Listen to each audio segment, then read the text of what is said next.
Hello everyone, my name is Meg and I'm the Vice President Activities from Brighton Students' Union. Today I'm joined with the wonderful African Caribbean Society to talk about some really interesting topics. So I thought it would be great if I introduced them first of all. So let's start with Sophie. Hi guys, I'm Sophie. I'm currently a third year. I study law with criminology. Within the ACS, I'm the welfare officer, so I'm kind of there to look out for the well-being of the members who join the society, also my team as the committee, and I'm also doing a bit of media and marketing. So I make the posters for our events, or not even the events. We could be like sharing posters about Black figures, stuff they're known for. And yeah, that's just a bit about me. Amazing. Okay, next, Nafaya. Hi guys, my name is Nafaya. I'm in my second year actually. I study architecture. I am the ACS president, so some things I do, just get into contact with sponsors, talk with the SU, just promote a good environment for the ACS, our members and the society. And Deborah? Hi guys, my name is Deborah. I'm in my second year architecture. I'm the secretary, so any inquiries, anything, information you guys like to know, just drop an email in our ACS and you get a reply from me. Amazing. Thank you so much, guys. So I thought I'd highlight the topics that we're going to be talking about today. So we've got being Black in the UK, and in particular Brighton, the lack of Black representation in the media and in the work industry, what we can do as an SU and a university to be actively anti-racist. And we've also got, we're going to be highlighting what ACS are going to be doing for Black History Month and how you can get involved if you wish to. So first of all, anyone can answer this, but we're going to start with being Black in the UK. So what was it like for you guys growing up Black in the UK? And can you reflect on your experiences through school, your local communities, extracurricular groups? Yeah, what was it like for you guys? Should I go first? Yeah, go for it. Okay. So I feel like I didn't get, when I got to about maybe year 4, year 5, was kind of when I first started to realize, okay, I'm Black and it's different for me, because I feel like you can go for a stage where you have kind of like a sense of innocence and you don't really know much about racism or anything like that. I know that today a lot of kids, they lose that innocence quite early on, but I remember quite vividly that we had like assembly in primary school, and I think it might have been Black History Month, and they basically talked about the civil rights movement and in America and what happened with that. And I remember, because I went to a predominantly white primary school, when they did the assembly, I felt really exposed, because there was just loads of white people around me and I was a Black person. And normally in primary school we had assembly on a topic for the whole week, so the whole week it was about that. And I was always dreading going to assembly, because it kind of felt like they're talking about me, that everyone was looking at me, because obviously that's like me, my people. And it was the first time that I was like, oh, okay, like this is a thing, you're Black, it's different for you. Because I feel like in the UK racism can sometimes be a bit more hidden. It's not as in your face as maybe other countries like America. So it can be quite easy to go through your life kind of living in like an innocent bubble until it kind of hits you in the face. So that was kind of like my first experience, not with racism, but actually acknowledging, okay, Sophie, you're Black, it's going to be a bit of a different experience to you as it is for like your other friends. I would say for me, similar to like Sophie, so I moved to the UK the first time when I was 9 years old, and I lived in a predominantly white area in London, Surbiton, and it was a few Black people and a few brown people. I didn't really notice anything completely different initially, until it was like this one particular day. I must have came in, it was winter, and I wasn't wearing my regular tights. I was wearing like low socks, and I just had my skirt kind of not hiked up a lot, but just it was shorter than normal, because it wasn't what I was normally wearing. And the teacher just came and she kind of like pulled my dress down, my skirt down. And I was like, okay. But my friend who was white, she always dressed like this, always had like a short skirt and little ankle socks. And I was like, okay, that's weird. But I didn't really pay it any mind. I was like, okay. And then it was never a case of having Black History Month at this particular primary school. No Black History Month, it was nothing like that. It was the Black people, yes, but it wasn't any tutors or teachers or anything of that nature. And then when I moved back to Bermuda, I went to a predominantly white school again. But because I had the culture of my Bermuda culture outside of school, I didn't really feel different. Like I knew the white people were there, but it wasn't anything weird to me. So moving back to the UK the second time for sixth form, that's when it really kind of struck me like, wow, the UK is... Oh no, I'm having some internet connection issues. Oh, are they still there? Not as advanced in the situation. Hello? You guys it cut off there? for a second. Meg?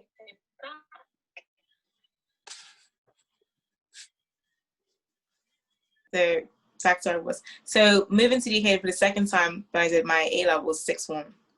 I don't know why I always find myself in these predominantly white areas. It's not a bad thing, but I just feel like every school I've been to, I've been in the minority group, if that makes sense. So the biggest thing I noticed at my sixth form, I was the only Black person, like only full Black person. It was 2 mixture people in my year. I was the only full Black person. They did nothing for Black History Month. And I feel like the way people talk is very ignorant. I feel like they don't know that they're being ignorant intentionally. Like they will say things about Black people, oh, like, oh, Black people this, oh, Black people that, or oh, they're her. Or if I said to my friend, like, you have braids in your hair, that's kind of like cultural appropriation. Like, no, it's not, it's just braids. And I'm like, well, you know, like that kind of means something to me. Like I get my braids for a reason. Or whenever I would change my hair, the teachers would be like, oh, I didn't recognize you. And it's like, yes, you did. Like you saw me, you know, look at my face. I look the exact same. Like, why should it be such a crazy thing when I brush my hair one way, or I wear my hair all curly, and wanting to touch her, that's the biggest thing in school that used to annoy me. I wore my nice curly afro and they would come and just stick their fingers in it. And I was like, what is wrong with you people? Like, I think for me, I feel like it's belittling. Like, I'm not a dog, I'm not an animal, don't pet me. Like, why are you putting your hands on me? That gets on my nerves. And coming to Brighton, even my other flatmates last year were racist comments about my friends and that. So I'm like, okay. But that's my experience in Brighton and in the UK. Well, for me, I'll say my experience is a little bit different because I recently just came here for my A-levels. So that's where I was like my journey started. I went to an international A-level school. So I wouldn't say that I wasn't the only Black person there. I had like other Black, not just one, but like I had other Black people there. So I felt a lot more comfortable. And that felt like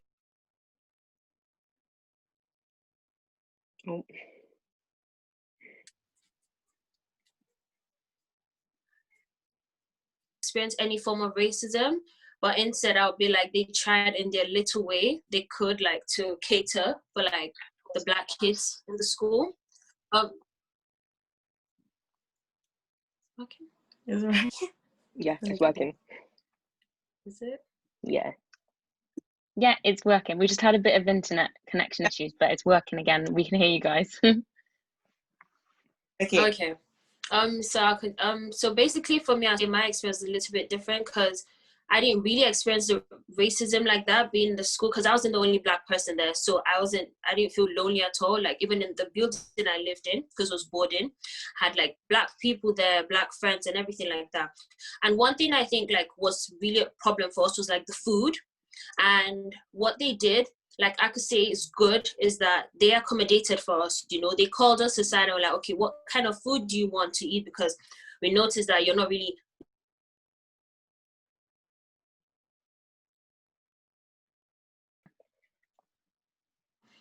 so I would say like what they did for us to like accommodate for us was that they had like a mini meeting. They called us and like, oh, how can we help you guys? Because we noticed, you know, you don't really like the food that's being served here. You're not coming in to eat the food there. Like there are complaints here and there. And like honestly, they listened to us. We're like, oh, we like a bit more, like for example, rice, like with add a little bit more seasoning and everything. And honestly, I could say like that week they made, like they had like a whole dinner, they served that food to everyone, and like they actually implemented the changes and it went well. So I'll say that that's one good thing I've personally experienced, and yeah, which would be different from like what other people have put through. I actually have That's something really else. interesting. Sorry, go on, Nafaya. I feel like she had a good experience, but I can remember 2 instances. The biggest one is as far as like Superdrug and Boots for her products. So I'm all natural, no chemical, no relaxer. And when I first moved to Teddington, the area I live in London, I went into Superdrug and it was nothing for me to use at all. Like, I was the only Black person on the high street. I could just feel, anytime I walk in, you just feel someone's looking at you. And it wasn't until, I want to say last year, like, no, maybe 2018 November, around that time, is when I saw Black hair products, like a big display. And I was like, oh my God, even the black shades in the range there was none there. And I was like, wow, you guys are actually, like, I almost cried. I was like, wow, you guys actually, you see me coming in here, you're getting stuff for me. That's so nice. But I guess it wasn't for me. I mean, it's still not the biggest selection, but it's something a little pricey. But, and the second instance was, I was in Boots one day with my friend, and I could just feel like someone was watching us the whole time. Now, at this point, I had like a little slit in my eyebrow. I don't know, I was going through a teenage phase. And I could just feel someone watching us. I said, okay. So I walk around the store, just going to different sections. I said, someone's watching us. This guy is following us. So she's like, no. I was like, come on, trust me. So he walked to the baby section. He followed us there. We walked to like the drinks. He followed us there. And I was like, yeah, this guy's following. So I looked at him. I said, is there a problem? Like, do we do something wrong? And she's like, no, I'm just doing my job. And I was like, okay. So is he a worker of the store? I don't want to support Boots no more because look how you're treating me. I'm just coming in here just to look around and following me. So I always feel uncomfortable getting into a store. I'm like, let me make sure they can see my hands. Let me close my bag so they don't think I'm stealing something. Let me not look at something for too long, or, being a suspicious kind of person. That's the annoying part, I think. About us. They just look at you. I don't think they realize that people are doing it, but they are doing it. So, yeah. Was that a worker at Boots? Yeah, the security guard. But even sometimes customers, I feel like they could look over and not intentionally, but they can just make a face, or the body language speaks and you feel like you don't belong. I felt that. Well, thank you guys for sharing your experiences. That's really interesting. And it's interesting they're all quite different as well. So another question I wanted to ask was about the experiences in Brighton in particular. So what was it like moving to Brighton to uni and joining the Uni of Brighton as young Black individuals? Well, I don't actually like live at uni. I commute to uni, but relating it to like my course. So I went from like primary school where I was like predominantly around white people, and then my secondary school, it was mainly Black people. And I think that was like really important to me because I think that age range, it is important to have people who you can relate to. And it felt really nice to have people I could relate to. So I went from being very comfortable having like a lot of friends who are Black, and then on my course there's not that many Black people, which is fine, but it was quite a shock to me when I like started uni. And again, I kind of felt kind of similar to how I felt in primary school, a bit like the odd one out. And it took a bit of like adjustment to kind of get used to being like, okay, I don't really have people who I can relate to, or certain things that I'll say to my friends, they're not going to understand. I'm going to have to explain it twice because obviously they're not Black, they don't understand. But obviously not to kind of like promote the ACS, but that's why obviously the ACS was important, because it's like there's a space for you to relate with these people and have conversations that perhaps you can't have with other people who are on your course, because you obviously are spending a lot of time with these people who are on your course. You're seeing them practically every day. So I don't think it was just too bad. I think all it was just basically having to adjust from feeling quite comfortable kind of and suddenly feeling a little bit uncomfortable and kind of like the odd one out. And luckily I haven't dealt with any issues of like with racism in Brighton, but I guess it's kind of because I don't spend that much time in Brighton. I kind of just go to class and then that's it. Fair. What about you guys? So before coming to Brighton, I knew it was not the most diverse place, but I really was like, okay, the course looks really good. The style of teaching will benefit me, so I can make do with what I get, essentially. But a lot of my friends in London, they were like, you're going to Brighton, like, it's so white, you're not going to have any Black people. And I was like, no, guys, it'll be okay. And when I got here, I made a point, I did not want to go into my holes and be the angry Black girl. Like, I didn't want to go and start any drama. My flatmates, they would throw these big elaborate parties, and I was just like, okay, like, you guys just go have fun. My friends, anytime they come over, I just bring them into my room. I didn't really want to, get in the way. Or if they did speak, they would, introduce themselves, ask for your socials, and yada, yada. So having to deal with a racist experience in my own flat is really, it's not called for, like, I think in this day and age, to be speaking like that and talking about your own people, like your own peers, it's upsetting to me, because I live there and now I have to live with you and see your face every day, knowing how you actually feel about me and my friends. And it's not something you can ever change. You can't forget that. You know what I'm saying? Can I ask, was that like, were they saying that to your face, or was it kind of something that they were saying behind your back and then you found out? No, they said it. Okay, so I was in my room and they were in the hallway, and someone must have made the comment, and he said it, and I could hear through my door. So I kind of like opened the door, and I was like, is there a problem? Yeah. Like, some guys, like, what's the problem? Because I feel like it's like that a lot in the UK. They're just not like, they're saying it behind your back, but it's just like, at least say it to my face. It's very like, which is sad, because it's like they're smiling to your face, but what do you really think about me behind my back? You kind of feel, that makes you feel uncomfortable, because you're just like, do you actually like me, or do you hate me, like, behind closed doors? And the thing is, this guy, like, I was so nice to him. Like, 2 days prior to this incident, he must have been out, got extremely drunk, intoxicated, whatever. And his friends left him, and I brought him home. I was out, I just happened to stumble across him. I said, okay, come on, let me take you home. Looked after him, put him in his room. Another flatmate, he was doing some foolery, hit his head, split his head open. All his friends left him. He was bleeding out of his head. I just came home, coincidentally. I said, I can't leave you here. So I took him to the hospital. And I was like, I was so nice to you people. I let you guys have your parties, and my friends come for like a couple hours unexpectedly, and it's a problem. You want to be telling me my friends need to leave because it's a school night and all of this. And I said, okay, I don't have to speak to you people anymore. But again, like Sophie said, the ACS, that's really where I met my friends in Volley, because I couldn't tell you how else I would have made friends. That's amazing. Societies are great for that. That's so good for that. What about you, Deborah? I think because I came from Cambridge, like before coming to Brighton school. I would say it was Brighton's a bit better. I mean, it's better than there for me, but that's what I think.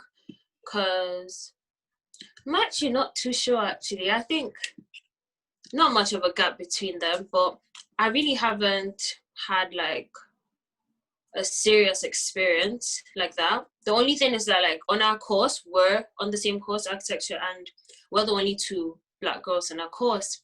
And I did have a problem towards the ending with a tutor concerning like grading and everything. But like, I'm not going to go into details, but the whole sum of it, like everything, was that I got the same mark as a fellow girl, but he basically talked down on my essay.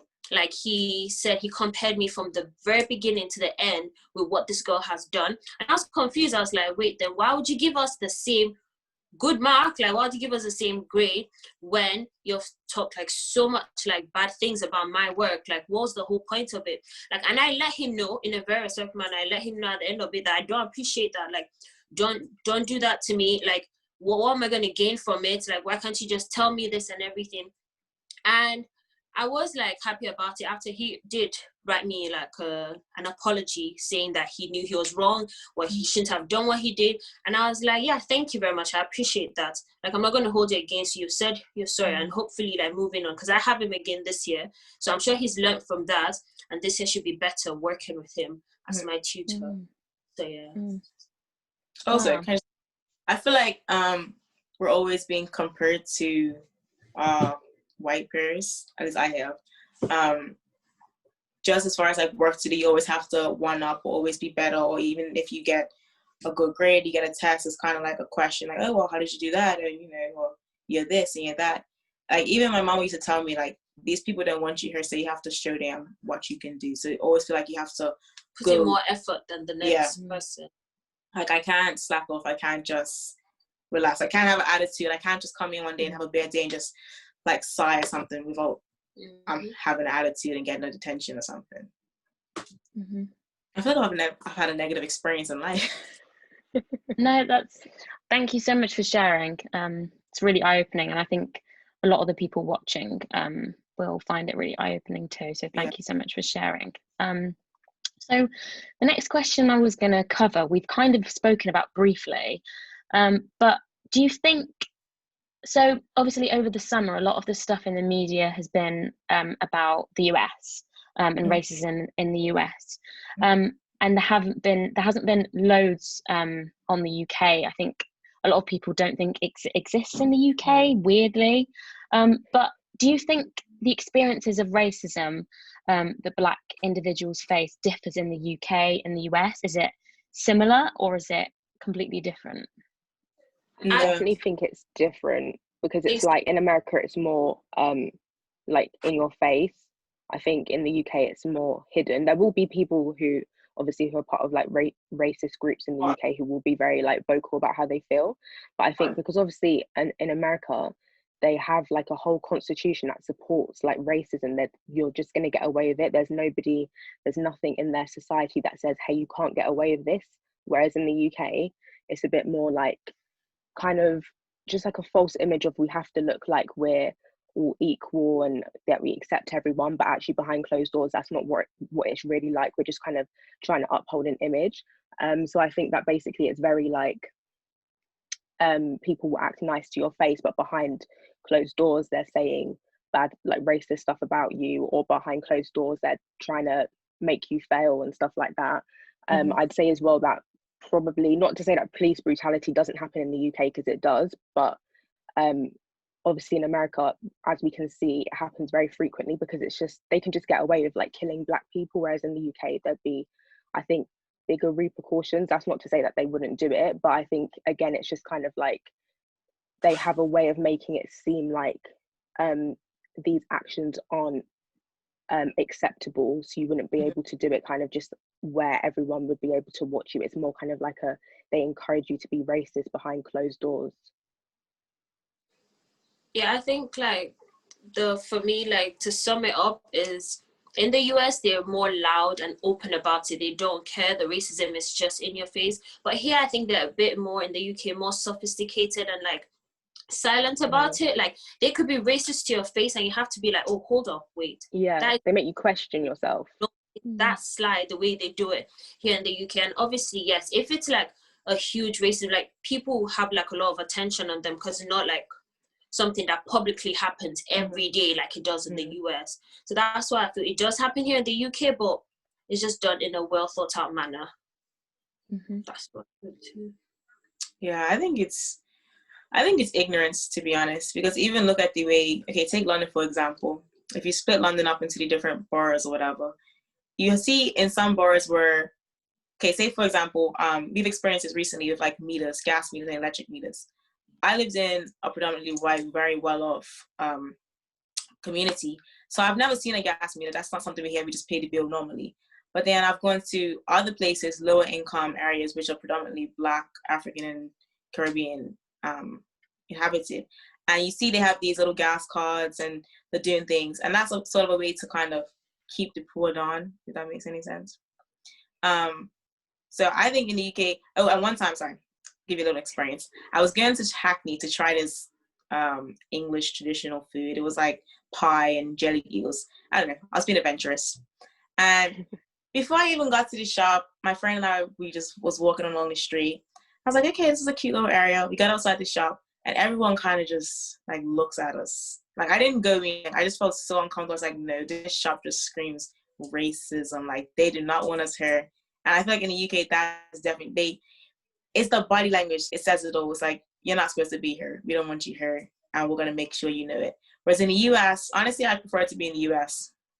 Because like, I I know you don't like me, and I know what you're gonna do to me. Whereas in the UK is you can't tell. I don't know what you're gonna do. Like look at the little girl who they drowned, but nothing happened to her. Her story has no coverage. She was from Somalia. And I'm like, wow, this is a little girl, and this is what you're doing. But in the US, okay, the KKK doesn't like me. They will shoot me. They shot at my grandparents, and they'll still shoot at me today. The UK is like, you can be drunk. I swear English people is like, when they get drunk, that's when the true colors show. That's when they really bring out the racism. Yeah, massively. People have one pint of beer and they think they can say whatever they want and they get away with it. But I feel like they expect Black people, it's either to react or to just take it. But me, I'm not going to take it. So when I react to how you've attacked me, then I'm the bad person. I'm the bad guy. But no one can ever see why I reacted the way I reacted. You know what I'm saying? So I think the UK needs to really understand, or just people in general, is Black people are allowed to have feelings. As Black women, we're allowed to have feelings. As Black men, we're allowed to be angry. We don't have to always be quiet because you say we have to be quiet. You don't have to. It's not okay for you to be angry, you to get all pent up, and then we have to just sit there and take it like friggin' puppets. Yeah, definitely. So on to the next topic, which is lack of representation in the media. So we know that Black representation in the media is so important. But why do you guys think it's so important, especially for young people? I think it's just important when you're growing up to like see someone who you can relate to. So like, for example, even stuff with like Disney princesses, not until, I can't remember when The Princess and the Frog was made, but I was much older then, maybe I was like 9 or something. But when you're even like 4, 5, 6, it would be nice to have like those figures who you can relate to. Like even where I work at H&M, they have like an accessory section, they have like Disney princess part, and I've had like customers come up to me and be like, do you have any, because like even like the hair clips that you can like put in your hair, it's all like blonde hair. And I've had customers come up to me and be like, do you have any for like Black children? And it's like, no, because they don't really accommodate for Black people in the media.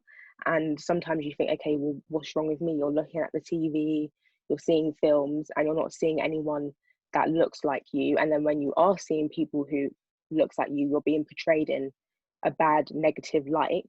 And you have to understand that if that's something that people are consuming all the time, especially maybe from a younger age, that's how you're going to start labeling them, and they think, oh, I am bad, or I'm not going to have a good future, or there's nothing out there for me, like why should I try? And it starts from a young age, and it's carried on. So I think it's important that there's representation for all ages, but it needs to start like early on. Yeah, I think definitely. What you said is very correct. Like, it's, if you do see like a Black person in media, it's either they're represented or maybe they're angry all the time, or they're shouting, or they're losing their temper over something, you know. I feel put out more people who have achieved things in life, you know, they have gotten this award, who are influential, who have like come up with a new invention, you know, portray that so the young Black kids growing up could look at it and be like, oh, I want to be like this person, you know, if they can do it, I can do it too myself. So I think it, because everyone watches TV or some form of like entertainment, so it's good to put out the right message there and not fill young minds with evil and like negativity at like such a young age. Because I can touch back on that as well. I myself wanted to be white or lighter complexion, you know, just I want to have straight hair. Like when I would say 3 or 4, when I was in nursery, I used to come home and pick my hair out like the white girl so I can just, you know, fling it over my shoulder, but it was nothing flinging. Say that. And I feel like in the media, the way we're portrayed is we're over-sexualized, or we're angry and Black, or we're entertainment purposes, we're your athletes, we're your rappers. And the way the media portrays us, it will never show a businessman in a nice suit. It will show some rapper who made it out of the hood and now has got all these diamonds and all this bling and jewelry. And for little kids, that's not everyone's reality. Not everyone is going to be able to become the best rapper. So when you see, you know, they have these white kids and they can look and they can see, okay, I don't know, what's his name, Bill Gates, he did this, or Mark Zuckerberg, he has Facebook, like all these great inventions and ideas. And then when you see the little Black kids, like, oh gosh, all I could be is a rapper, or I have to be the angry black girl. I have to play basketball. They feel that's what they have to do to make it in life. No, when they could be business women or men, you know, they could do other things, be engineers, doctors, but they don't see that being represented, or they don't see that like growing up, so they don't have it. Yeah, definitely. That's really interesting. So do you think there are enough opportunities for Black individuals in the workplace? No. I mean, look at our course. We're the only 2 Black girls on our course. Like, is it 3 Black people in our year? I think when we started, there was 3 Black people. One guy just didn't work out for him. But the fact that you look at our industry as architects, and I've done a few internships myself, and I'm like, wow, it's really no Black people. Like, are we really this, like, uneducated or something? Because I know I see so many people and they go off to do school. And it's like, well, what are you doing with this? Like, how come I don't see any Black people who are actually in a position of any power? We're just there, basically, you know? It's not any, it's like we don't have any education or something. Even like applying for like workplace jobs, you know, placements and everything. I've even seen some that specifically request that, oh, you be from a certain place. Like they just make it that they, or if you're not like basically a British person, don't even bother applying. Like even some of my friends be like, oh yeah, don't apply to that company because you're wasting your time. You're not British, you're not like why you're not going to get it. Like, so you just have to face reality and be like, oh yeah, there's no point in me applying when you're going to look at my name, either judge me for my name, or when they do see a picture of like a password on my application, that's just going to be the reason for them to turn me down, which should not be in the first place. Yeah, definitely. So how do you think as a society we can change this and create more opportunities for Black individuals? As the ACS or the... Just as a society, like in general. I think... Oh, you guys go first. Yeah. Oh, okay. I think first, like, obviously acknowledging that this kind of discrimination does happen, because people will be like, no, it's just because white people work harder or they have better grades or something. But it's been seen that you can literally have the same or better grade as a white person, or even be more qualified for a job, but they're still more likely to give it to a white person. So instead of just acting like that doesn't happen, there needs to be an acknowledgement that that is something that happens, and light needs to be shone on that. And then I guess there's not really much we can do. I guess it's just about if people and society want to actually make that change, if they're happy to actually be like, no, we can't keep doing stuff like this. But like, not to be pessimistic, but I don't really think like a lot of people are going to be like, yeah, like, let's stop being racist. If you're racist and that's how you feel, you're still going to try and implement those policies in your work, even if you make it seem like you're a diverse place and you are hiring these people into your place of work. That still doesn't stop like the treatment that you might get. You might be treated differently than your white colleagues, so it's quite difficult. I would say educating from young about what we can do. Like they say racism is a taught behavior, but I feel like a lot of the knowledge that white community or white families will give to their kids is a lot different. Like how to manage money, how to come up. And I feel like some white families, not all white families, because not everyone is rich like that, but a lot of the wealth and knowledge they sit on comes from a dark time. So a time when we didn't have the same opportunities that we have now. So they would be, okay, how do you make money? Okay, you sell 2 slaves and then you get this. And then that kind of mentality was carried on. Where for us, I feel like it's always been, okay, be better than a white man, make money, pay your bills, and that's about it. If we can educate kids from young, okay, yes, you are Black, and you know, in the media show, okay, this little Black girl is going to grow up to be this little Black boy can grow and be this, as opposed to just always showing a white person in a position of success and power. And also, like Sophie said, acknowledging, accepting that it's real, because a lot of people, they just say, oh yeah, it happened, let it go. But when it's say Holocaust remembrance, it's it's a whole big spiel of what happened, and they go into great detail about it. But when it's other things like slavery and that, it's just, oh yeah, let it go. It was 400 years ago it happened. Yeah. And I was like, no. Yeah, that's true. I think from young, tell them, I mean, like bringing up children, like the Black kids, that they can aspire to be something great in the future. And it also starts from either one business, two businesses, in terms of like hiring and all that. Let them be like, okay, I'm going to pick out candidates based on their CV, based on their skills, nothing to do with where they're from, their race, the name, or anything, and then pick them up and actually give one kid the opportunity to shine and see. Other companies are going to be like, oh wow, I need to start hiring more of these people, if my business is going to grow that way. But it just takes one person or one company, one business just stepping out and like just giving people the opportunity based on their accreditation, like based on paper, not any other factor but your skills, what you have to offer the business. And yeah, watching that, young kids growing up will be like, yeah, I'm not limited. I don't just have to think about, what to eat or feeding the family. No, I can actually aspire to work and get great positions in like the government and things like that.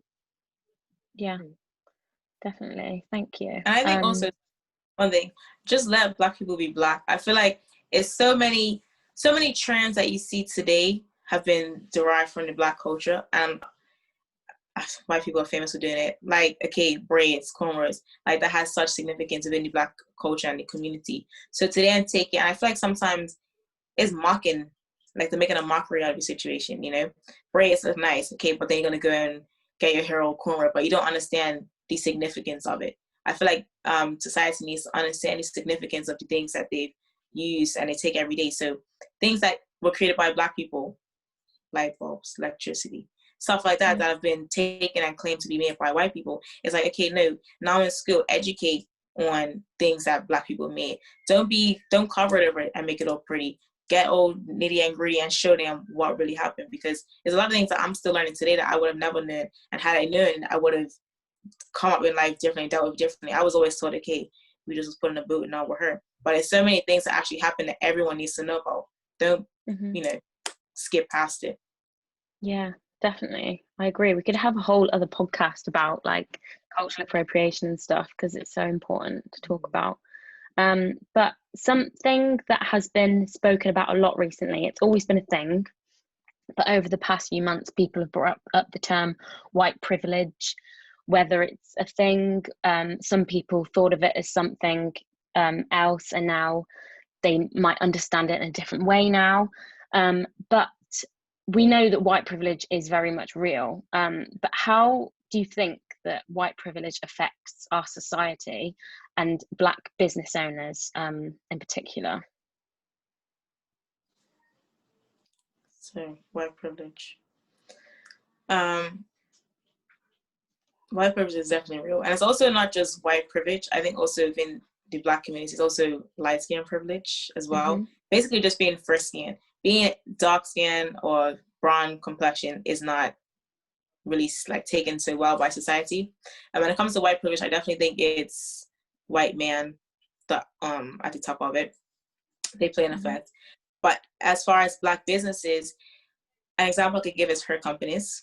So a lot of these natural hair companies, Cantu, Shea Moisture, Camille Rose, etc., etc. A lot of these companies were started by Black people and have been since bought out by white people. And they've changed chemicals and they've put all this stuff in it that really negatively affects, natural hair. So that's one instance. White privilege affecting society, job opportunities, the way we're perceived. Getting into schools, like I could give one example from applying to unis. So from my A-levels, the two people, a girl and a guy, a white girl and this Black guy, they were both very brilliant, to the point I could say the guy, he did like sciences and everything. He was extremely smart. So applying to school now, they applied to I don't know if I'm allowed to say the university, but they applied to one of like a really top uni in the UK, and extremely top uni in the UK, and it came back and he didn't get in. No one needed to say anything. No one had to say anything. They knew straight up. Literally, it was from his name. They could not figure out how to say his name. He's not getting into that school. you know, and it was very sad. I'm like, okay, if you put it on paper, he actually has way better grades than this girl. But why are you okay, not even why are you taking her? Why can't you take him too? You could take both of them into, you know, the school, but just because where he's from, like judging for his name, and they both went for the interview and came back thinking, oh, everything went well, you know, just find out, oh, I didn't get into school, and the person was dying to go to that school. But luckily enough, he was able to get into like a next best school, which accepted him. But it was very clear in that instance, like, put it down on paper, who deserves to be in there, or both of them deserve to be in there, not just one person. So there's definitely white privilege in like certain areas, or all areas, if I'm being honest. Yeah. And crime, look at the crime rate. Simple petty crimes that, like burglary. Okay, you rob a little corner store. Okay, that's an offense which can accumulate. But a Black person will be charged differently. Or take the Brock Turner incident. I don't know if you're familiar with the guy that raped the unconscious lady. He served 3 months in prison for a crazy thing. Like, that's the maddest thing you could ever do. And the way he was portrayed by the media and by the world was a student who made a mistake, a young white man whose future was at jeopardy because of this incident, and he should just serve no time because it's going to impact his future badly. And then when you take Corey Wise, for example, the young man who was falsely accused of sexually assaulting a woman along with 4 of his friends, and he served 16 years in prison for a crime he didn't commit because he wasn't even at the location. He just happened to be in the wrong place at the wrong time. So to see the way the world has portrayed these 2 incidents, you have someone who has viciously raped this woman, and then these young boys who had no knowledge of it, like prepubescent, early young boys. It's just the stark comparison. It's crazy. So crime, look at the population, like as a whole, and then look at your crime population in prisons and stuff. Why are you seeing more Black people incarcerated than white people for silly crimes? In the US, they have a 3-strike policy. 3 strikes and then you serve life. But you can be in there for a simple possession of marijuana charge, and that's already 1 strike. But by the time you become at 2 strikes, it's so easy. All you have to do is break your probation, and then you're back in prison serving life. Or for marijuana. Just like linking on to what Nafaya said, just like in more general terms, I think you can understand white privilege with like white people can get away with a lot of things. Black people always have to be second guessing every single thing they do because they could be like, this is what gets me sent to jail, or especially in America thinking this is what's going to get me shot by the police. Whereas white privilege is being able to wake up and not have to second guess things, even something as small as like you know, you have a job interview, you might be nervous, but you don't have to think like, oh, are they going to look at me differently? Do I have to speak in a particular tone of voice? Was I giving too much attitude? It's not even just to do with like who's better off like money wise. It's like all those little things that being white, you don't have to think about that because you live in a society that doesn't other you, that doesn't treat you differently, that basically helps protect you. You could do something basically like what Nafaya said, you could do something terrible and they're going to conjure up a story about, oh, you had this issue, that issue. But when it's a Black person, they're going to do all this kind of digging to try and find like dirt on you and try and portray you badly. And yeah, I think that's basically like a good way to understand white privilege. Is just even from like when you wake up in the morning, you don't have to think about all the little things. Yeah. I saw I've seen this quote which I've seen quite a lot recently, which I think has helped a lot of people understand white privilege, and it was, what was it now, it's not about what you've gone through, it's about what you haven't had to go through, and I think that's made a lot of people understand it in like the simplest of terms. It's really powerful. And as well, what you said about the media is really interesting. It's wild how the media has such a powerful effect on people's opinions.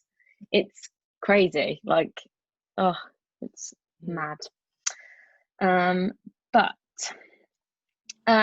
so to round everything up, really, what can the SU, so the Students' Union, and the University of Brighton, and just unis in general, the education sector, what do you think they can do to actively be anti-racist in the society that we're in right now? Create equal opportunities for all your students or your staff, not just students, the staff, people, you know. Treat what you're doing for another, do for the next person. Don't just do it only for a specific race or color. Do it for both of them in jobs. If you're giving this person this job, if they have the qualifications, they deserve it, give it to them. Is it a pay increase or something, or like a place in the class? Like, I feel they just need to be equal in everything that they do. Don't just judge from where they're coming from, the color of their skin. They should just be for both staff and students. Let's not forget about the staff members too, because I'm sure they go through their own form or share of like racism and all that. But yeah, equality, just be fair in everything. And I think make it more diverse.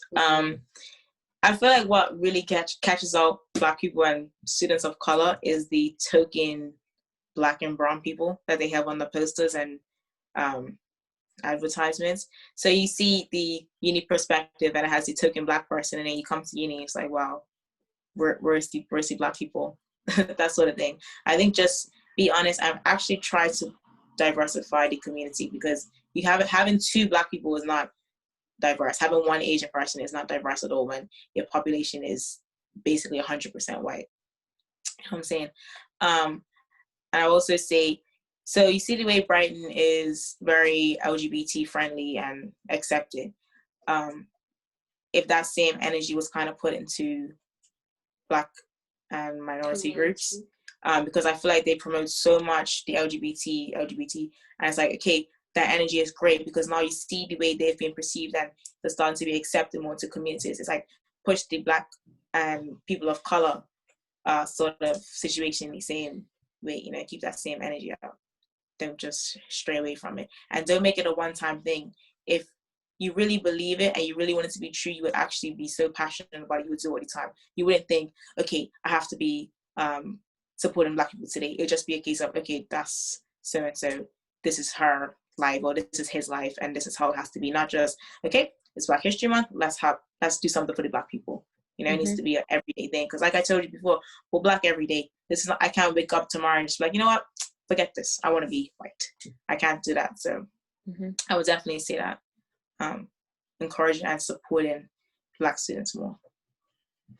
Yeah, I'd say as well, just making sure that maybe some of the staff members are more just educated on like racial topics, because sometimes I've been in like lectures and heard like not racist comments, but something that could be like quite ignorant, and it's like you're standing there and you're like teaching a class, and these people are looking at you as like, you're giving me the knowledge, but you're saying something that's ignorant because you're not educated enough on it. So I think it's important that staff members, maybe something that they can admit, okay, I'm not 100% knowledgeable in this area, I don't want to say something that's incorrect or ignorant. Taking the time to make sure you're educated about something, especially if you're going to be teaching it in like a lecture or something like that, and it's to do with like race, making sure that you're more educated on it and not saying something that's ignorant or incorrect, and that's going to help perpetuate the wrong idea.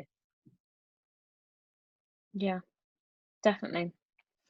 So I just thought we would end it on you guys telling everyone if you're doing anything for Black History Month, how people can get involved, and stuff like that, really.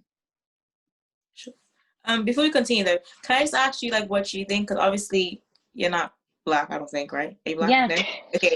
I don't know. Be white person. How do you feel like when you see your Black peers? What do you think about the situation, like from a white person's perspective? What do I think about anti-racist? No, not anti-racist, just racism. No, like in general. So being in school and you seeing the Black people, how do you perceive them, or how do you handle the situation, like Black people? Yeah, it's an interesting one, because I think I was brought up in a very white area, which is Worcestershire, next to Birmingham.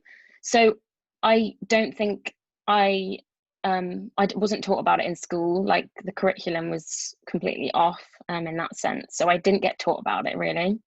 I had a couple of Black friends in the area, because it's a very white area, like I said. But I think coming to uni, just wanting to be more educated in general. I think I hit a certain age, maybe like 16, where I was like, I need to get educated on all of these issues, because it, you know, like if you want change, you have to go out and educate yourself and find ways to change it. So I think only when I was like 16, 17, I was like, this is really important. So watching movies, reading articles, listening to podcasts, things like that, have really helped me. And I'm constantly learning things, constantly, all the time. And a lot of people, like, they say they're the perfect white ally, but how can you be? Like, not white ally, black ally, sorry. Perfect ally even. How can you be if, like, you need to be constantly learning and constantly educating yourself? So I think that's how I see it. Yeah, I hope that answers your question. I was kind of thrown off because I was like, No, you're like guys like the interviewer. I was just like, because I've never actually asked a white person. I mean, I don't really have that many friends in Brighton. It's just how it is. It's nothing against them, just how it is. But I was just wondering, like, how do you see this whole situation? You're brought up in a different lifestyle potentially, so it's just nice to get someone else's perspective, so I know how they feel about it. Yeah, definitely. And it's over the past few months, like I know it's always been a thing, but it definitely has opened up my eyes a lot more, and I think a lot of other people would agree. So yeah, I just think it's really important that we have these discussions. Like I said, I'm always learning. Having this discussion with you guys today, I was just telling Sophie about, I was so excited to talk to you guys just about these issues and topics, because they're so interesting, and I really, really want to do another podcast with you guys at some point, talking about even more topics. But it's been amazing, and I really appreciate you guys being here. Yeah, I love to educate, especially some white people, because you don't know unless you ask, you know. The media say whatever they want, they can doctor it up, but unless you hear from an actual person who's faced it, continues to live through it, that's the only way you would know. So yeah, I would love to get some more white people here actually to hear their opinions and their views and how we can make it. Yeah. Amazing. We should definitely do that. We'll get another podcast set up. But what was my question before? Oh yeah, so Black History Month. What have you guys got in place that we can promote as an SU to students if they want to get involved? So we are having a scavenger hunt on Wednesday. What's Wednesday coming? It's gonna be a Get to Know Brighton event. We're gonna have it for a week. We have some locations picked. We're gonna get some QR codes put around just so you can learn a bit about Brighton. Sophie has been promoting Black figures, prominent Black figures, historical and current figures on our social media, giving some information and knowledge about that. And then obviously we have the collab with you guys on the 9th, and then the movie. And yes, that's how Black History Month's looking. We're supposed to be having a business day soon. I don't want to speak too much about that because it's not 100%. But do look out for our social media for more information on that event and events coming up.